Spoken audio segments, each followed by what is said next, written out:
Hey everyone, just a quick note here before this podcast starts.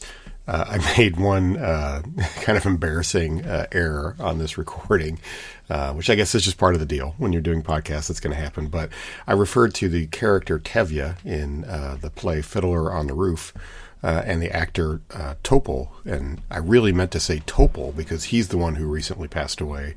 And Tevye was the character that he played, obviously, in the play and the production. So as you listen to it, please forgive me that mistake. And otherwise, I hope you enjoy and love to hear your feedback on this episode. Thanks. Hello, welcome to the Messy City Podcast. This is Kevin Klinkenberg. I'm going to do something a little bit different today. I have a few stories that relate to the topics of development and planning and transportation that I would like to tell and figure out how those all potentially tie together. Just a series of observations and experiences that I've had over the years that I think many of you have probably had. You may recognize some of these stories and share some of these experiences. And I think they're instructive into what we're dealing with today in our communities and trying to think about what the problems are that we run into consistently and look towards productive solutions that actually make a difference. But in the first step, you really have to understand, what's going on and what the issues are. And so I ran across or I thought about a few things that I have experienced over the years that I wanted to relate to you all today in 3 stories. So with that, as the legendary Paul Harvey used to say, page 1. Several years ago, when I was still living in Savannah, I had the opportunity to participate in different planning sort of mini conferences and seminars at Savannah State University, which is a historically black college in Savannah. And they had a planning program, a small program, but one nonetheless, and some faculty there that I really liked and enjoyed talking to and working with, and they would invite me to come and speak and talk about issues that were current in the field and development, et cetera. And it was always kind of an enjoyable, couple of days in talking about planning issues, much of which was relevant to Savannah, but not all of it. A lot of it was just kind of thinking about what was happening globally or in larger cities.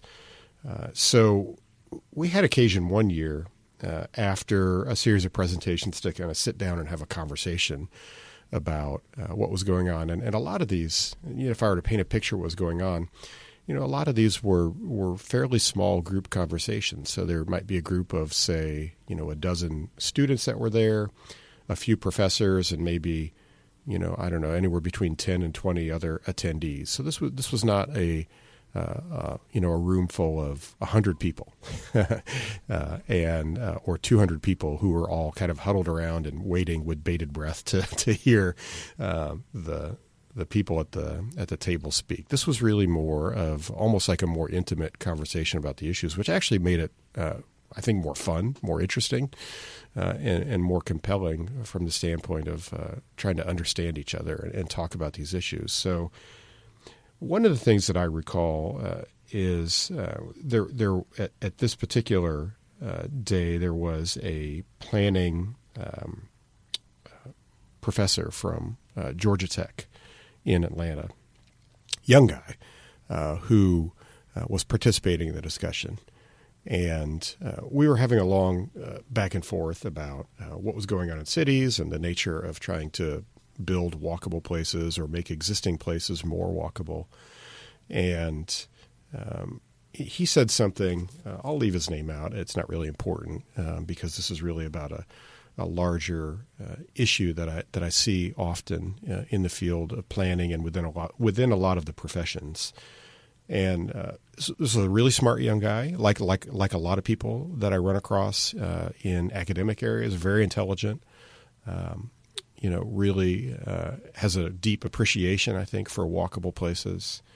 But we started to have this conversation about the changes that happened in cities, let's say, starting in the 1950s and 60s, the major real top-down efforts with urban renewal and with building highways through cities, and so much change that happened in that era. And the discussion came back around to, well, how do we move forward today, understanding what is before us right now.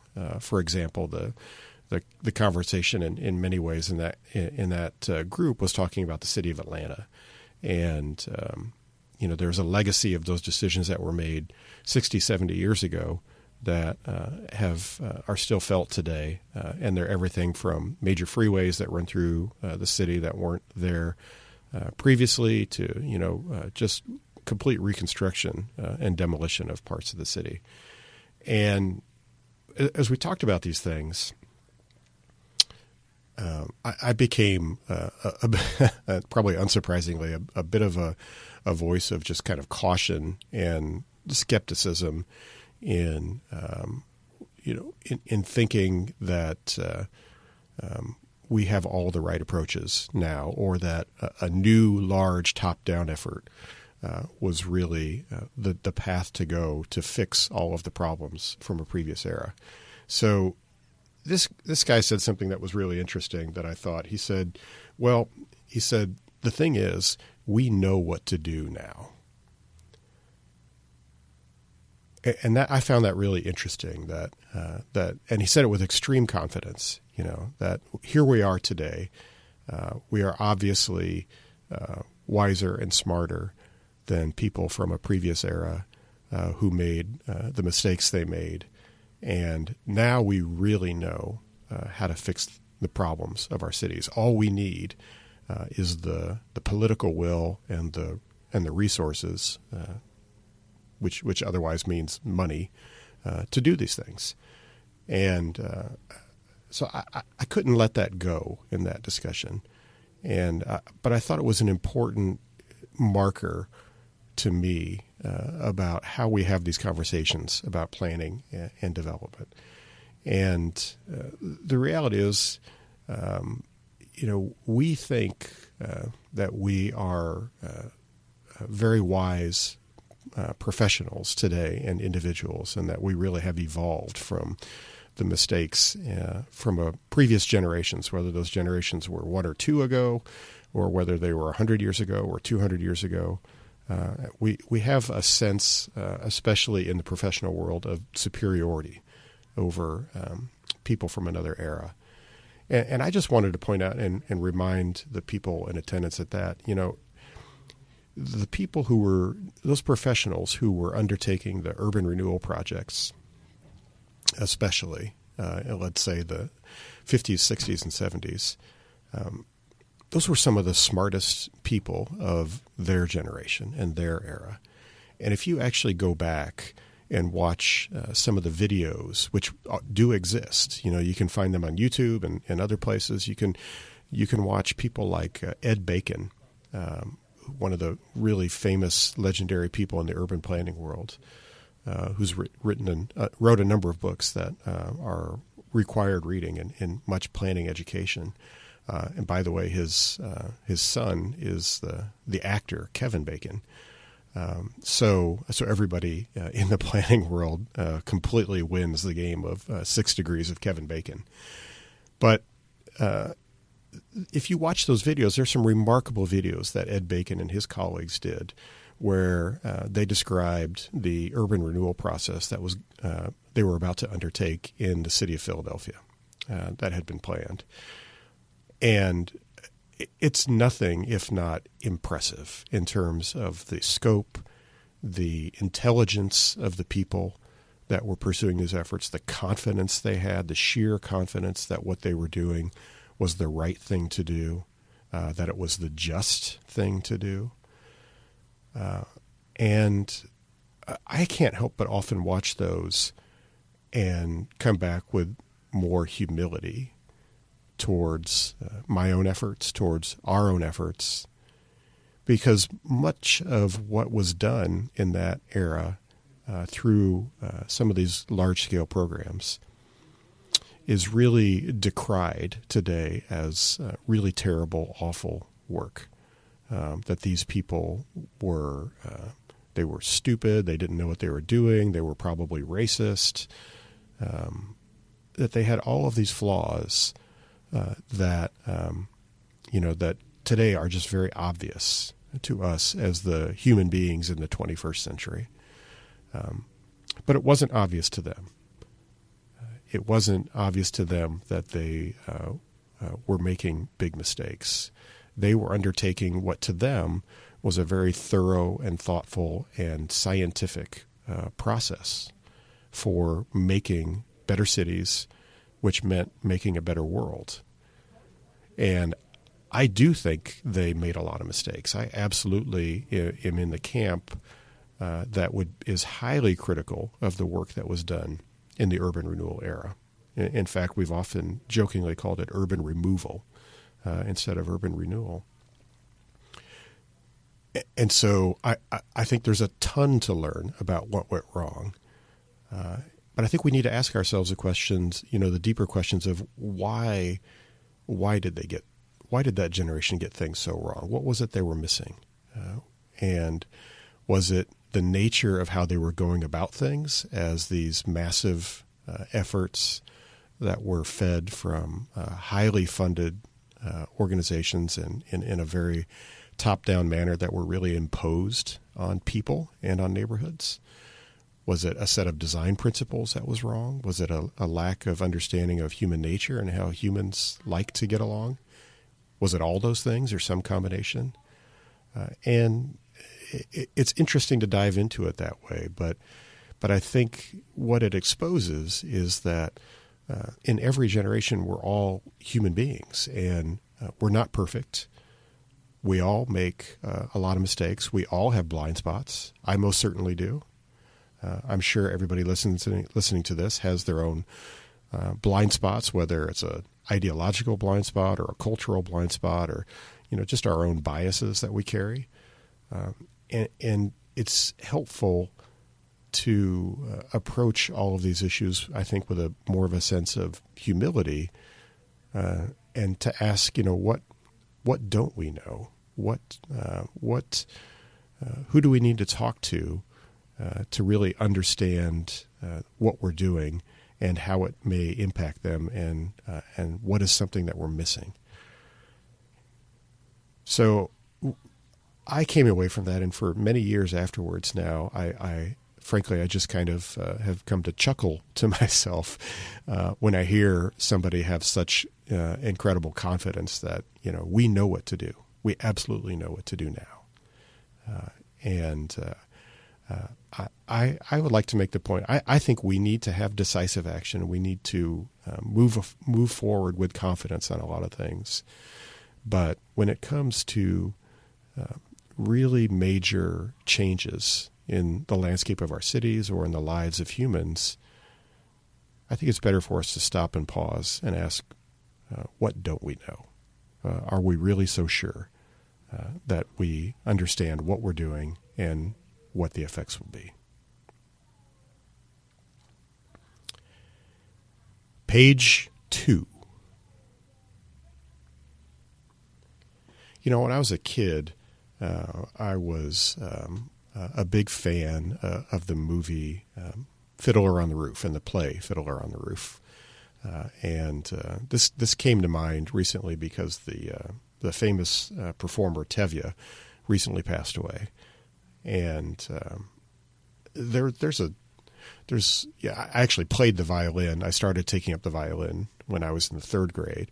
And there's a substantial part of me that the reason I kept going and I was so fascinated by the violin was because of Fiddler on the Roof and Tevye's performance in particular, and just how much I loved and our family loved that show. And there was just something about it that really stuck with us. And, especially I think one of the things that sticks in my head was just the song Tradition, Tradition, Tradition. So this is the point where anybody listening can completely make fun of my attempts at singing. But, that was a huge storyline in Fiddler on the Roof, was really all about what is the balance between tradition and moving forward. And I've always been fascinated by this area because I think it says a lot about us as humans. There's this constant conflict that is in all of our brains, in all of our society, about traditions that are human traditions that we have had for centuries. Which of those traditions are good, which are not so good, which are worth carrying forward, which are not, and what it means to be connected to long-term traditions. In our contemporary society, we tend to have this idea that we can just reinvent every aspect of humanity, and we've really been we've kind of been on this push for well over 100 years. And in fact, in the world of architecture, which is one of the worlds that I know the best, the entire modern movement in architecture was explicitly based on rejecting the traditions of previous eras.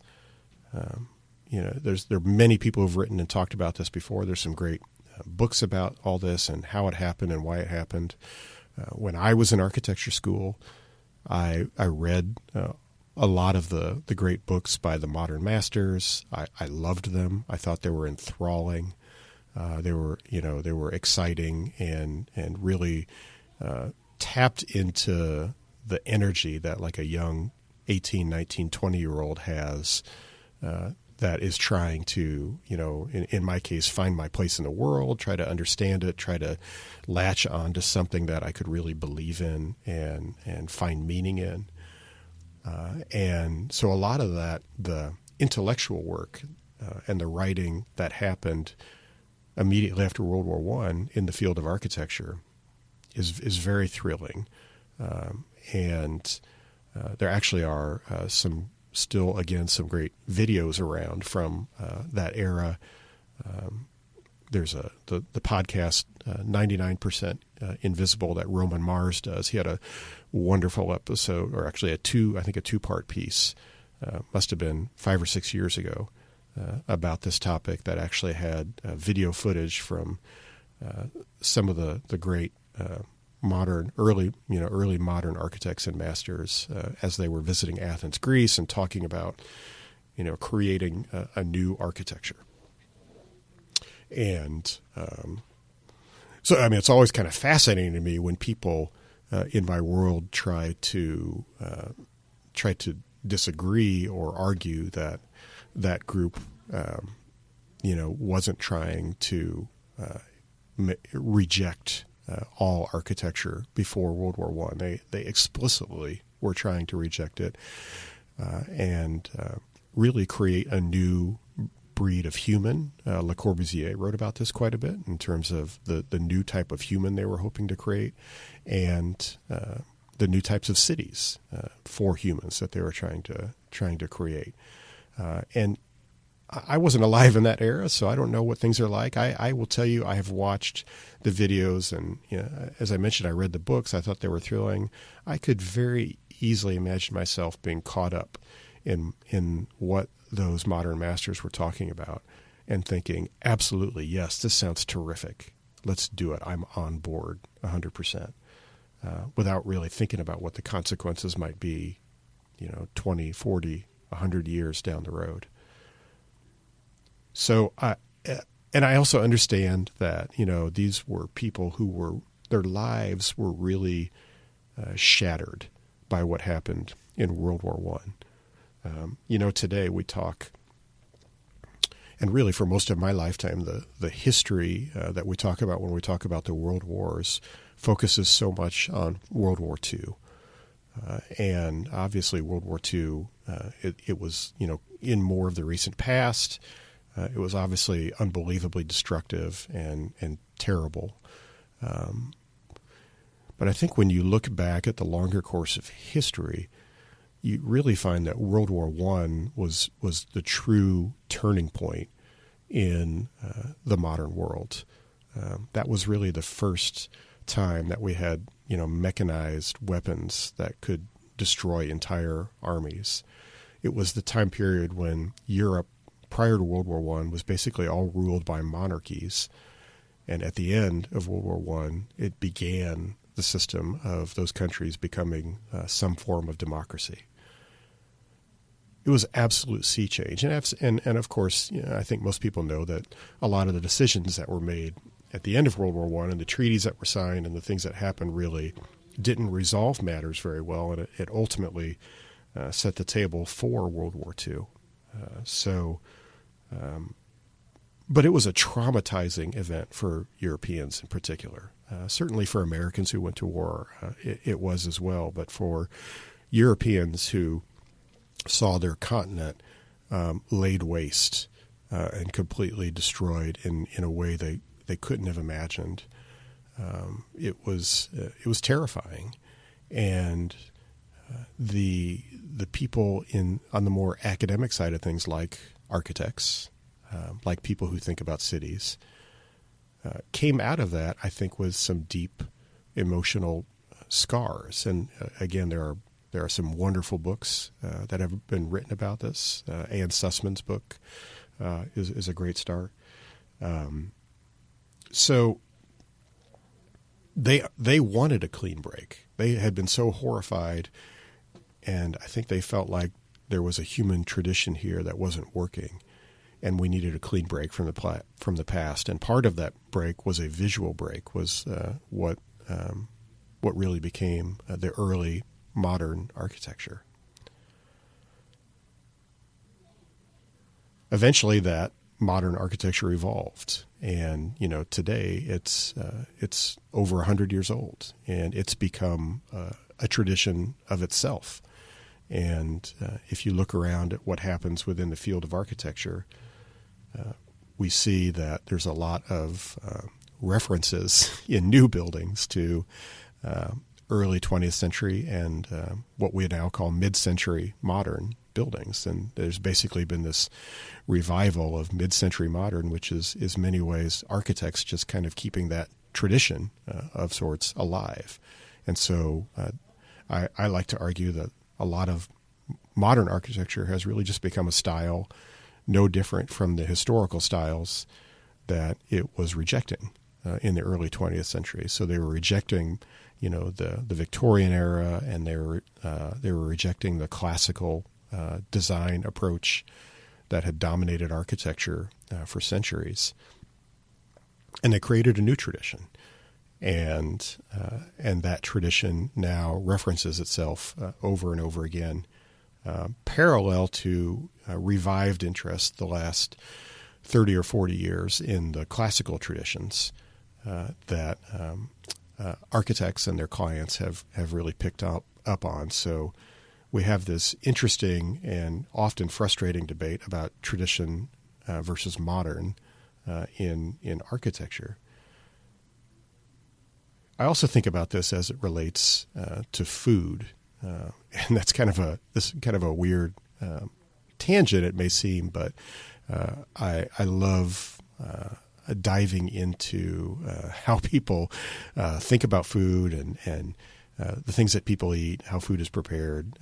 I always hesitate to call myself a foodie. It sounds so pretentious.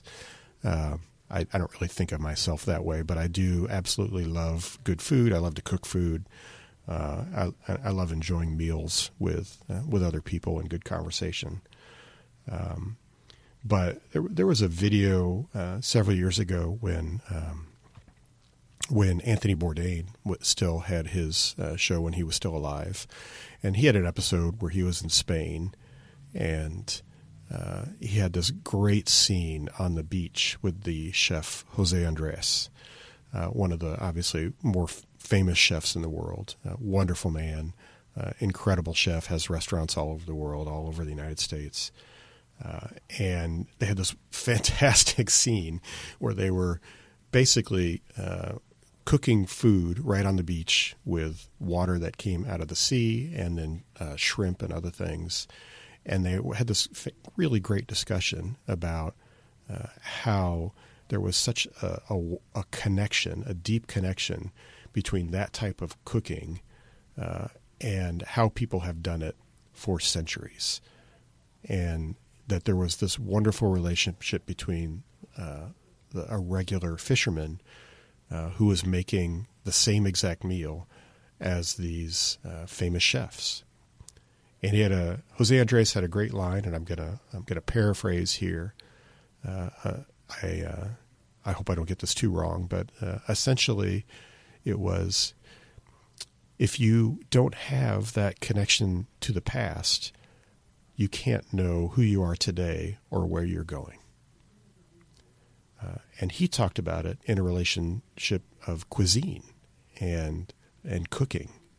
And that has become obviously a very popular approach the last few decades within the world, within the culinary world, which is a deeper understanding of the way we used to cook before the industrialized production and cooking of food that really picked up after World War II. But I think there's a deeper connection there to how we think about our places as well. And again, thinking about what's working and what doesn't. When we started not only producing modern architecture at scale, but also the suburban experiment at scale in the United States after World War II, we had a clean break with how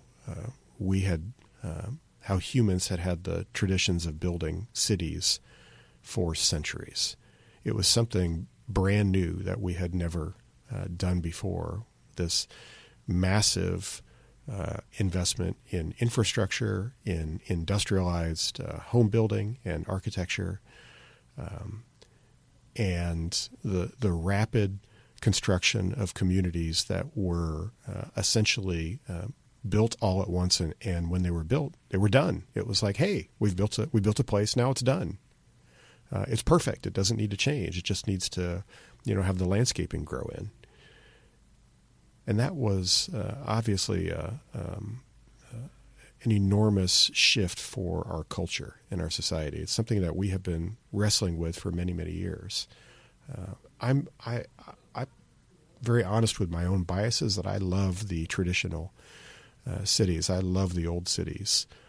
I love everything about the architecture, the lifestyle, the experiences that you have as a human being in old cities and towns of all sizes, really that were built any time before, say, the 1930s. But we also have this new tradition now, and it's a real question of what happens to that tradition. We have a new tradition of American-style suburbia that I do not think is going away. Some of it will fail, just in the same manner that some amount of older cities and towns failed for a variety of reasons. But much of it will be with us for certainly the rest of my life, and probably indefinitely for 100, 200 years. And I think it's a fascinating thing to think about. How do these places evolve? How do they change? How do they build on their own traditions that they have now? And as somebody who certainly is more inclined, to love the older urban communities, and most of my friends and colleagues kind of feel that same way, I think it's important for us to shift our thinking and not just imagine that these suburban landscapes that we built over the last 60 or 70 years are just going to somehow turn into versions of 19th century towns and cities. I just don't see that happening. But I do think they can evolve, and I think they can evolve in some really interesting ways that adopt some of the traditions from the pre-modern era and really try to enhance the lifestyle for people in those communities. Because I do think people in a lot of suburban communities still they love their house. They love, there's an aspect of their lifestyle that they love. But every time that I have presented in a suburban community and talked to people, it also hits really home when I say, wouldn't it be great if you had an ice cream store that you could walk to down the block with your kids? Wouldn't it be great if you could hop on a bike and safely ride, across town and not worry about the impacts of, traffic and cars? Wouldn't it be nice if you had a sort of mini downtown that was close by, where you could go to and you just walk around it and enjoy it? And almost universally, when I've had the chance to meet with people all over the country and in suburban areas, they respond to this very, very positively. These are very human things that we all want. But there is a new tradition now, and it will be interesting to see how it evolves. And I think it needs thoughtful people to take a look at what we have done, not look down our noses at it, and try to understand and help it evolve and help, more than anything, help the people who live in those places to lead rich and fulfilling lives that make them want to invest in those communities and make them wonderful places for themselves, for their families, and for their descendants. Because that built landscape, for the most part, is just not going away. So that is a new tradition for us to think about. I wonder how Tevye, what sort of song he would write about that. Page 3. Years ago, when I was living in Savannah, this is another Savannah story. For my Kansas City friends, get used to it. I'm going to tell a lot of stories about Savannah. I used to sometimes say to my Savannah friends, sorry if I talk a lot about Kansas City, but now it's time to pay that back the other direction, because there was just always so much to talk about in regards to Savannah, Georgia, which is such a wonderful, wonderful historic city. We lived there. I lived in Savannah for about 9 years, and met my wife there. We had a couple of kids before moving back to Kansas City, and most people know Savannah for the historic district, which obviously is the landmark historic district, the famous 1 square mile that is the core of historic downtown Savannah. And there is much more beyond that is beautiful and interesting. There are actually, I think, 13 historic districts in Savannah. We lived in a historic district just off the landmark district called Thomas Square, or I think it may have also been the official name may have been like the Streetcar Historic District. Most of you who know historic places would recognize it as a very typical kind of neighborhood that you would see in the late 19th century, and beautiful, wonderful streets, beautiful architecture. We loved it. It was where we could afford to live. We couldn't quite afford to live. By the time we got to buying a house in Savannah, the idea of purchasing a home in the landmark district was really beyond our reach, unless we wanted to go much smaller, which we did not want to do. So we bought a townhouse in the Thomas Square area, and it's which again, we love the neighborhood, and it has its own wonderful charms that makes it a great place to live. But most people know Savannah for that historic footprint, which is really fairly small in terms of the overall geographic scope of the city of Savannah and its neighboring communities. Once you get outside the historic footprint of the city, Savannah is much like any other city in America. And it has suburbs, from every era, including currently built places, big roads, or as Strongtowns calls them, stroads, highways, all the typical sort of landscape that you would see throughout the country. In fact, there's a fascinating thing that you can do if you ever have the time in Savannah. The major spine through the middle of the city is a street called Bull Street. That's the sort of north-south spine through the historic district. A couple streets over is a street called Abercorn Street. You can take Abercorn Street from the river, and it goes all the way out to the suburban fringe and ultimately to Interstate 95 on the edge of the city.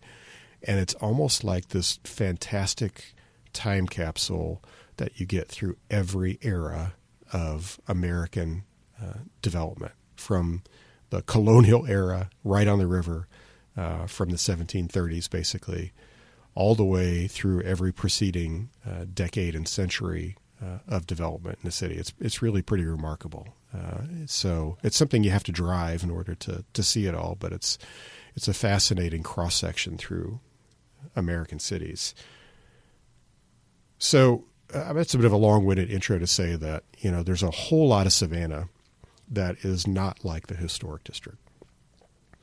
And if you live in Savannah and live a fairly normal life in Savannah, you're going to spend as much time outside the historic footprint as you are inside, especially if you were somebody like us who, we had little kids and, you're running around town. If you're, if you're going to go to Home Depot and get some supplies for a home project, if you're, if you want to go to the mall for whatever reason, to go shopping, if you want to go do activities in different parts of the city, you're going to be driving around the city just like, any other city in America.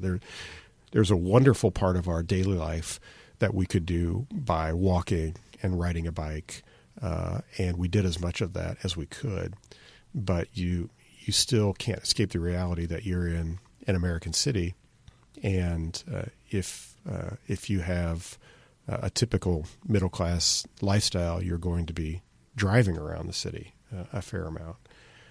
So this story relates to the part of driving around Savannah. So one of the early years that I was in Savannah, I went to a public meeting related to a highway. I don't know if I would call it a highway project. It was more of like a transportation study for a major east-west street that sort of bridges the historic area and the not historic area called Victory Drive. And there was a portion of an area of Victory Drive where it intersects a freeway called the Truman Parkway, of all things. So I always thought that was fascinating as a Kansas City guy to have one of the belt freeways in Savannah. It was named after Harry Truman. So right at that intersection where the Truman Parkway and Victory Drive intersect. Victory Drive at that point is, it's like a lot of suburban stroads. I think it's about 6 lanes.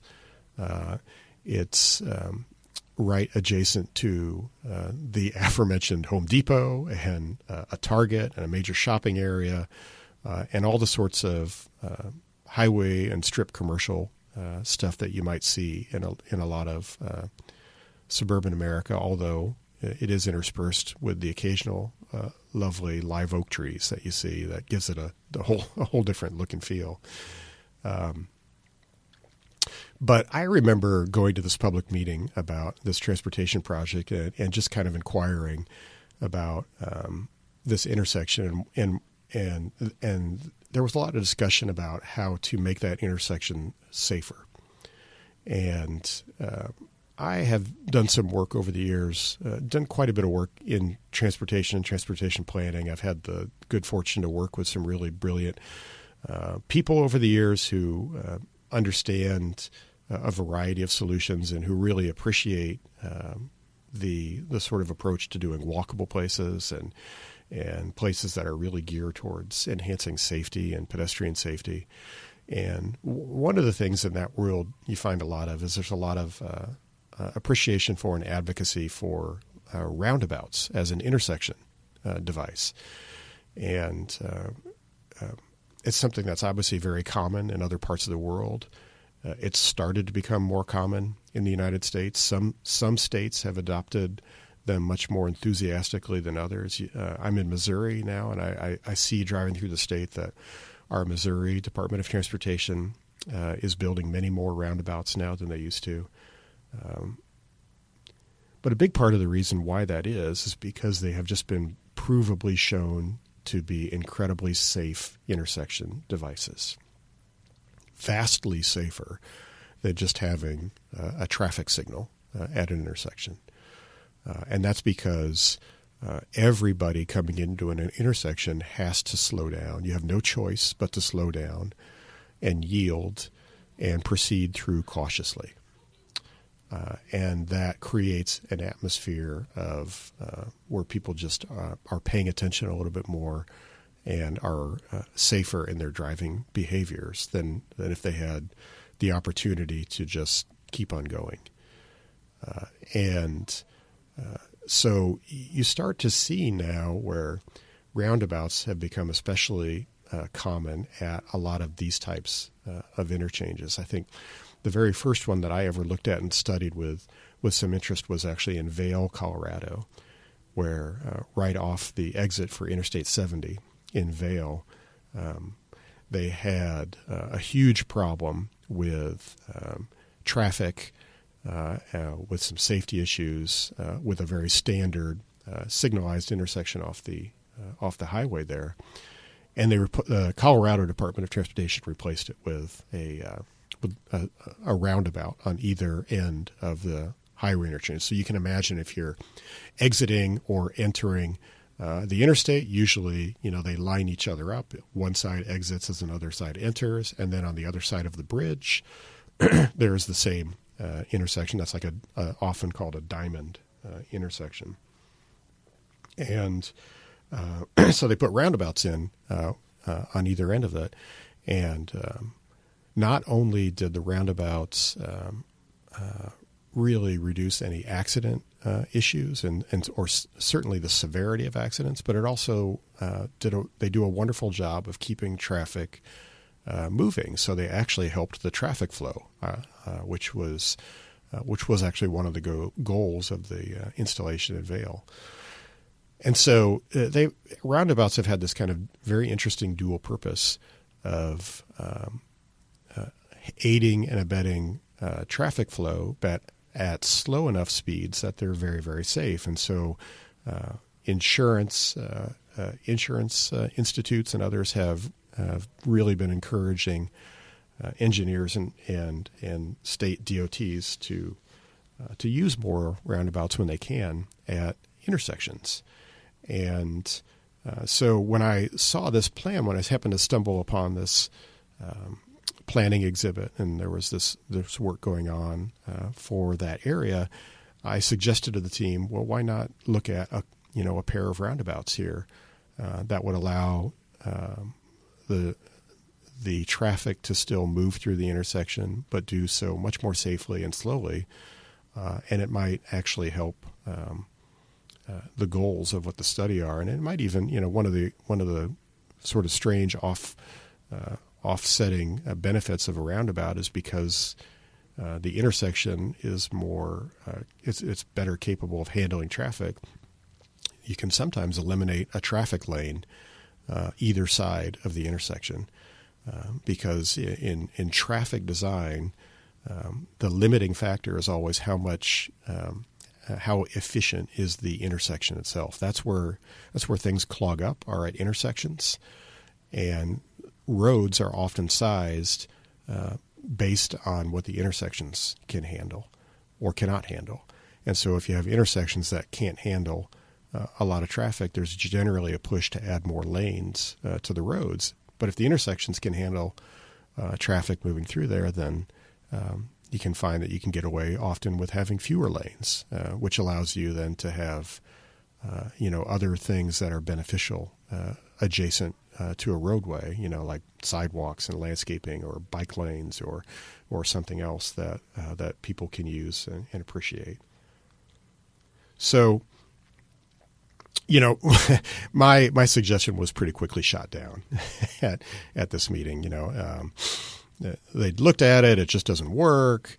Not sure if it's the right approach, and maybe it's not. I'm not saying that I completely knew what to do here, but what I thought was instructive is often what happens in these is what I have observed over the years is that the professionals in the room have this tendency to work towards the most expensive and convoluted solution, especially on the engineering side. So this is where the cynic in me can really come out.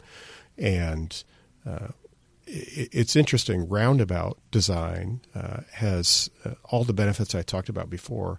They also don't generate the fees, from an engineering standpoint that large, complicated intersection designs do, like single point interchanges or diverging diamonds, which those are all kind of wonky terms for some different kinds of intersections you may have seen especially at highways, where highways intersect a large road.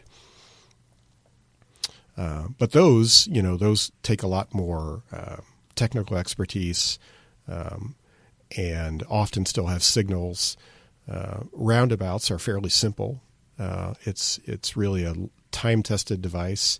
They also happen to be very easy and inexpensive to maintain, whereas one of the things that you learn about when you work on in the traffic in the design field is that traffic signals are actually extremely expensive and require a lot of money and ongoing maintenance because they're built with all these electronics, and those electronics all eventually go bad and have to be replaced. The poles and the mast arms and others all eventually have to be replaced.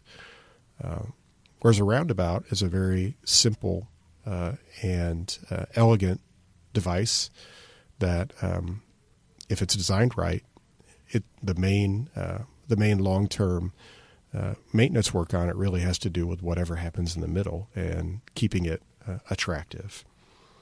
So it was interesting to me, I didn't really push back very hard on folks. I just wanted to kind of suggest the idea. I thought to me it seemed like a pretty obvious idea, but so be it. At that point in time, I wasn't. It was not like a hill I was going to die on or anything like that.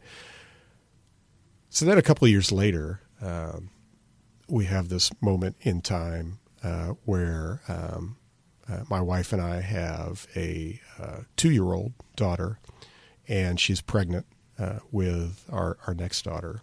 And she happened to be out in that same area. She was heading, I think she might have been actually heading to like the Target store that was right there, which is, it's just one of those things that sometimes you just do and you have to do. And she was driving the car with our 2-year-old,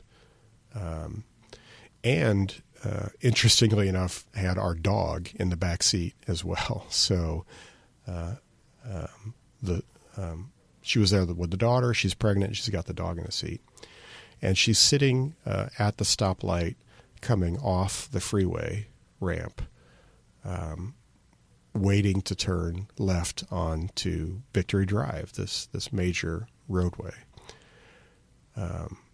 And the light turns green. She's at the front. She's the first person in line to turn left. The light turns green.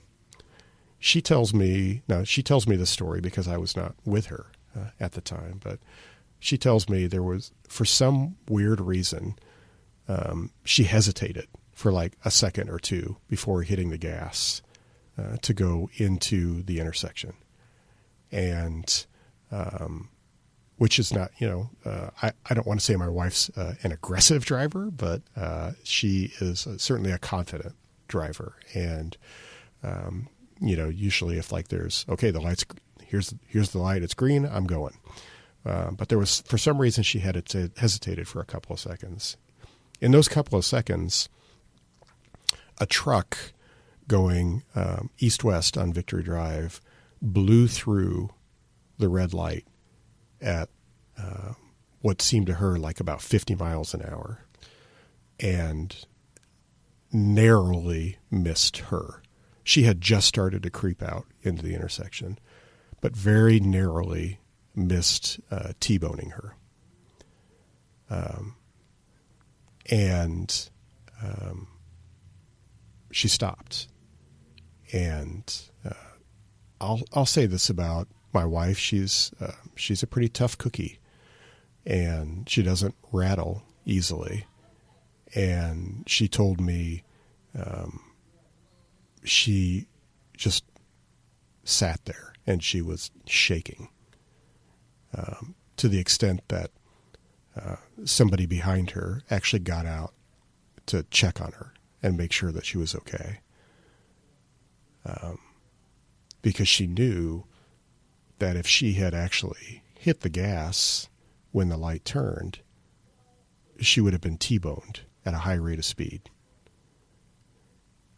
And God knows what would have happened.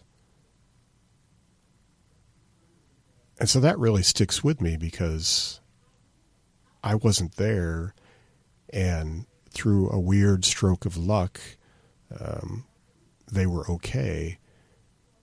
But I literally could have lost my entire family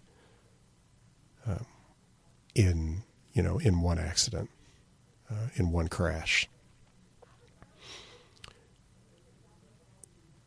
I think about that a lot because I remember how I looked at that intersection on a map and I knew that it was not a safe design, that it encourages people to speed through, and the entire design of that street encourages people to drive at a very high rate of speed. And so in one sense, I feel some shame for not pushing harder to push the design consultants to really look at a different approach that would be safer. Another part of me feels so incredibly fortunate that nothing happened to them, but also 100% aware that crashes like that happen every day, everywhere. And so much of it is because of poor roadway design and poor intersection design. The thing that you hear a lot of when we talk about traffic and driving is there's a very quick rush to judge the drivers of those cars. They were driving irresponsibly. They were bad drivers. And I'm not saying that's wrong. If you're driving 50 or 60 miles an hour on a street where the speed limit's 35 and you're blowing through a red light, yes, you're driving irresponsibly. But there's also a lack of acknowledgement within the professions that we are the ones who created the conditions for people to behave that way. People respond to the environment as it is around them. And if a roadway encourages you to speed because it's very wide, because there aren't obstructions, there aren't trees, or there aren't anything slowing your speed, you're going to speed. I do the same thing. I'm as guilty of it as anyone else. I don't want to moralize to other people about that because I know how I drive.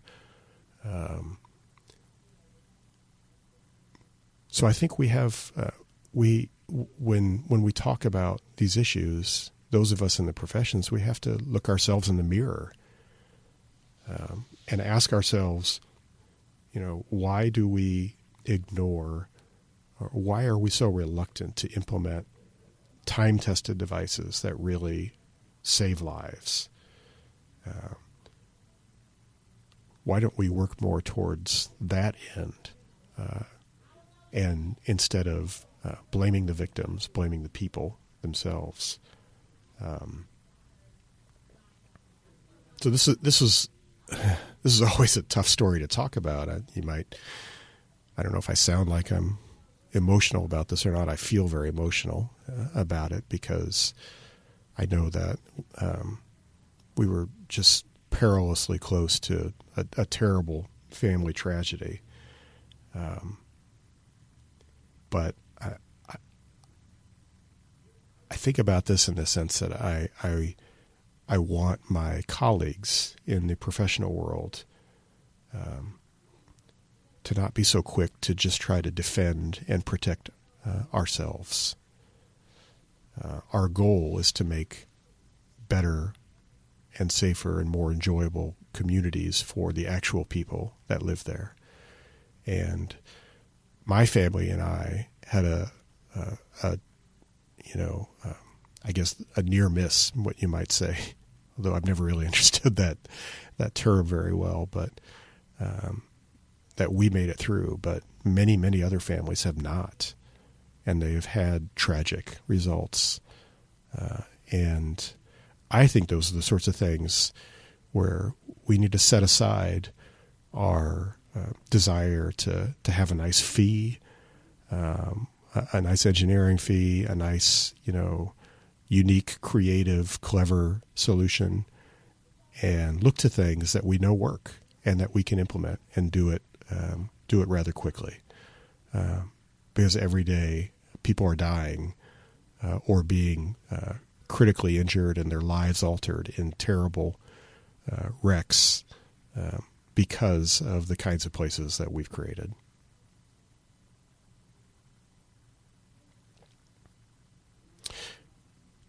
Now, for the rest of the story.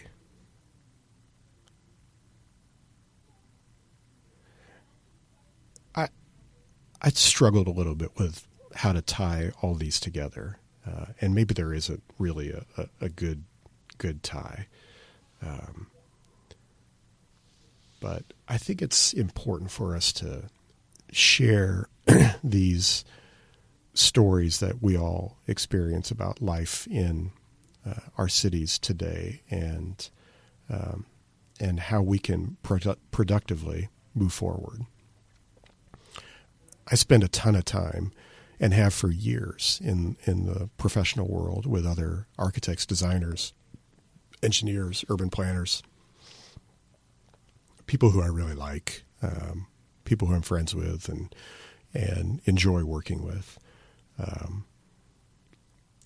I think if I'm going to try to tidy all this up, I would suggest that, we are the ones who make the decisions and make the changes that happen in our cities and towns.